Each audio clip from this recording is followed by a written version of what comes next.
proprietários pedem ao Presidente da República que trave as alterações à lei do arrendamento. O apelo é feito pela Associação Lisbonense de Proprietários. Em comunicado, defende que Cavaco Silva deve travar aquilo que dizem ser a aprovação relâmpago das mudanças da lei que consideram poder paralisar o arrendamento comercial. Em causa está a aprovação definitiva das alterações feita ontem em Conselho de Ministros e a marcação da discussão e aprovação do diploma no Parlamento, já na próxima quinta-feira, dia 9. Os proprietários consideram que a marcação invulgarmente rápida do debate impossibilita a necessária discussão pública. Acusam também o Governo de ter cedido a pressões de setores que se opõem à liberalização e dinamização do mercado de arrendamento. Em setembro, o investimento estrangeiro em Portugal, captado através do programa Vistos Gold, fixou-se nos 950 milhões de euros. O número é da Confederação Portuguesa de Construção e do Imobiliário. No total investido, 91%, ou seja, 864 milhões de euros, dizem respeito à aquisição de bens imóveis. Por nacionalidades, a China representa 80% das autorizações de residências concedidas ao abrigo dos regimes dos vistos Gold. Os portugueses continuam a optar pela compra de casa. Já o arrendamento tem vindo a descer. São dados referentes a agosto, divulgados pela Associação de Profissionais e Empresas de Mediação Imobiliária. As casas usadas são as preferidas, representam cerca de 56% da procura. O arrendamento ronda 38%. É um cenário bem diferente do verificado até ao final do ano passado, em que 30% da procura era para compra e 70% para arrendar. Os apartamentos são os mais desejados na hora de comprar, com preços entre os 75 mil e os 125 mil euros. Do lado da oferta, as casas usadas para venda representam quase 59% do mercado. As novas, pouco mais de 27%, e em construção encontram-se apenas 5%. No primeiro semestre do ano foram vendidos cerca de 48 mil imóveis. É um aumento na ordem dos 3% em relação ao mesmo período do ano passado. É sobre imobiliário que falamos agora no Diário da Manhã. É convidado Hugo Silva, especialista em mediação imobiliária. Hugo, muito bom dia. Bom dia, Patrícia. O cenário é exatamente este. Assistimos a uma mudança absolutamente radical. Sim, nos últimos meses, aliás, nós no início do ano já falávamos sobre isso. Já do ano passado para este se tinha visto um aumento da procura na compra. Claro que isto tem obviamente aqui as suas justificações, mas a compra continua a ser hoje e cada vez mais há um aumento significativo. Mas porquê é que as pessoas querem comprar casa? Assim, as pessoas compram casa primeiro por dois fatores. Primeiro, vamos falar na ótica do arrendamento. O mercado de arrendamento em Portugal, direi, na sua generalidade, é muito pouco profissional. Ou seja, é o indivíduo que é proprietário que muda de sítio e coloca o seu imóvel para arrendar. E o que é que acontece? Depois não existem, ou não existiam até há bem pouco tempo, os mecanismos mais eficazes para haver um controle desse mesmo arrendamento. Ou seja, a pessoa colocava e depois, se houvesse algum problema com o arrendamento, ou quando há um problema com o arrendamento, as coisas demoram imenso tempo para fazer os despejos, e então os grandes investidores que poderiam comprar, como acontece nos... Não havia garantias, não é? Não havia garantias. Ou seja, os grandes investidores, como acontece em países como a Inglaterra ou mesmo nos Estados Unidos, onde o arrendamento é algo que é normal, o que é que fazem? Compram grandes pacotes, sabem que existem empresas de gestão de arrendamento que em Portugal existe muito pouco e há muito pouca divulgação, e também existem seguros, já existe em Portugal e não existia, por exemplo, há 2 anos atrás, seguros para arrendamento. O que é que acontece? Que protege o proprietário ou o inquilino de qualquer problema que venha a ter. E isso faz com que o mercado de arrendamento seja muito, muito pouco profissional. E também não existe um investimento muito forte das pessoas que querem comprar por causa disto. Podemos então dizer que há um certo amadorismo em relação ao arrendamento? Exatamente. Porquê? Porque é tudo feito muito... Depois a própria lei do arrendamento. A lei do arrendamento... Mas a lei já mudou. Pois, mas o problema é que... Não é suficiente? Não é suficiente, acho que não é suficiente. Por exemplo, eu estive a ver os dados e durante o ano passado houve 5 mil e qualquer coisa, 5 mil queixas no Tribunal do Arrendamento, digamos assim. O problema é que demora 1 ano a fazer o despejo de um inquilino. Então, o que é que, para não correr esse risco de demorar 1 ano, porque a situação pode sempre acontecer, o que é que o dono da casa deve fazer, o senhorio deve fazer quando vai arrendar a casa? Primeiro, em primeira análise, tem que tentar ter um preço justo do arrendamento.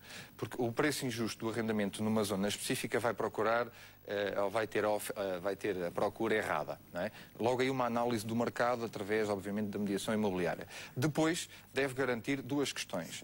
Existe o tal seguro, que existem pelo menos duas companhias de seguro que fazem essa gestão. Não é gestão. Seguram que pelo menos durante 12 meses só não cobra o primeiro mês, é tipo de caução, mas a partir do segundo mês, com uma queixa em que o inquilino não está a pagar a renda, o seguro paga integralmente a renda, e aí garantir que tem um seguro. Depois, pode e deve, existem aqui os mecanismos, o próprio seguro faz aqui alguns pedidos, como ter fiador, fazer uma análise criteriosa da pessoa que vai há muitos proprietários que já pedem também as declarações de IRS. Isso é justo? É legal?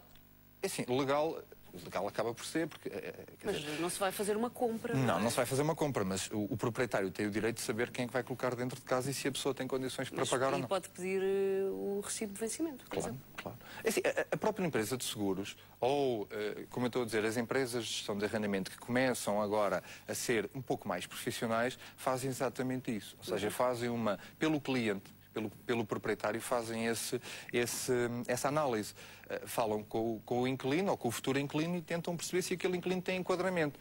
Porque nós estamos a falar nesta ótica, mas também não existe um grande incumprimento da parte dos inquilinos. A percentagem de inquilinos em incumprimento é muito inferior, por exemplo, às pessoas que têm crédito à habitação e que deixam de pagar. Sim. Mas para ser mais seguro para os proprietários, estes mecanismos também protegem muito o inquilino. Porquê? Porque estes seguros pagam eventualmente problemas com infiltrações nas casas, problemas de ordem diversa no próprio imóvel. O próprio inquilino tem vantagens em estar segurado, porque percebe, porque qualquer pessoa pode ficar... É uma complicação? Sim, porque... Isso é uma complicação capaz de baralhar a vida de qualquer pessoa. Exatamente, porque qualquer pessoa pode ficar desempregada, não é? E pode deixar de pagar aquela renda e tem onde morar. Por isso nós também temos que ver isto na ótica do proprietário, mas também do inquilino. O inquilino também tem que ter aqui alguma responsabilidade, não é? Mas este mecanismo de arrendamento era muito pouco profissional, então as pessoas preferem ir muito pela compra. E exatamente essa compra, esse número de imóveis que são vendidos está a aumentar, só que já não olhamos para uma imagem tão igual àquilo que era anteriormente. Já são comprados mais imóveis usados. Sim. Porquê? Bem, essa aí é muito mais fácil de responder. Porquê? Porque não existe construção. Porque não existe construção nova. Desde que começou a crise, e a crise já vem desde 2007 no imobiliário, o número de novas licenças emitidas pelas câmaras municipais deste país tem diminuído enormemente, quer dizer, não existem. Eu posso dizer, esta semana fui a uma câmara municipal e o único projeto que lá tinham era um projeto de licenciamento de 7 casas, era o único que tinham, não tinham mais... E se fosse antes de 2007, teriam quantos? Isso, nós tínhamos de estar para aí 3 meses só à espera para ser atendidos. No mínimo, em certas câmaras, claro. Claro, estas com maior representatividade. Como não existe construção nova, as pessoas têm que comprar, ou querem comprar e vão para o usado. E acaba por ser, e obviamente não há escolha, não há opção de novo. E no usado recuperam ou não? No usado recuperam... melhoram as condições, avançam muitas vezes com créditos também, para fazer a recuperação do imóvel, reabilitam ou... Hoje, por exemplo, na área da construção, todas as empresas que conseguiram sobreviver à crise estão dedicadas à reabilitação dos imóveis. Então consegue-se coisas fantásticas e muito bonitas, basta fazer algumas pesquisas na internet e ver casas que eram muito más e estavam em muito mau estado de degradação, hoje são autênticos imóveis novos e até muito melhores que os novos que estão a ser vendidos. E vê-se coisas mesmo muito agradáveis em remodelação. Por exemplo, no centro de Lisboa há coisas absolutamente fantásticas, mesmo na periferia também, em menor escala, mas também acontece essa mesma remodelação, o que é muito interessante. E depois, em paralelo com este mercado, há os imóveis dos bancos. Bem, os imóveis dos bancos têm sido, nos últimos 2 anos, têm tido uma grande publicidade. Mas os bancos têm aqui, também existe a parte profissional e a parte amadora. Se são um bom ou mau negócio, eu considero que já foram muito melhor negócio que são hoje. A generalidade dos bancos, neste momento, coloca os imóveis à venda pelo seu valor de avaliação geral e não por um valor de mercado. Aquilo que se está a ver é que existem players no mercado que, eu vou dar o exemplo de uma empresa que está denominada como White Star, e o que é que esta empresa faz? Esta empresa faz gestão de crédito mal parado, compra o crédito mal parado através de investidores aos bancos e ajusta o preço ao preço real de mercado. E isto não deixam de ser imóveis bancários, mas tem uma vantagem. Primeiro, só trabalham com profissionais da área do imobiliário. E depois têm 100% de financiamento. E também oferecem, em muitos dos casos, o 100% de financiamento garantido pelo próprio banco. Isto reduz em muito todos os problemas que das famílias e também dos bancos.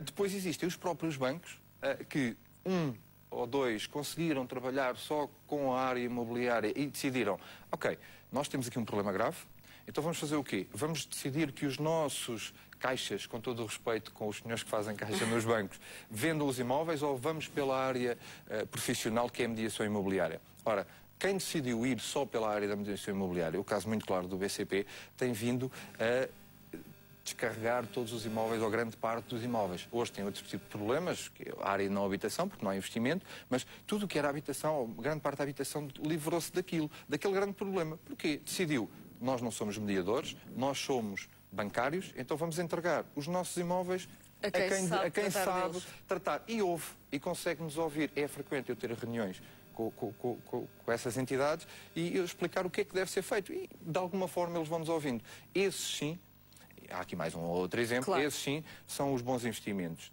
na área da banca. O resto, eu acho que ainda tem que aprender e tem que vir ter com a mediação imobiliária para conseguir fazer boas vendas e para também o comprador conseguir comprar bons negócios. Hugo Silva, obrigada pelas suas explicações neste Diário da Manhã. Bom dia, obrigada. Bom dia. Fazemos o segundo intervalo neste Diário da Manhã. Até já.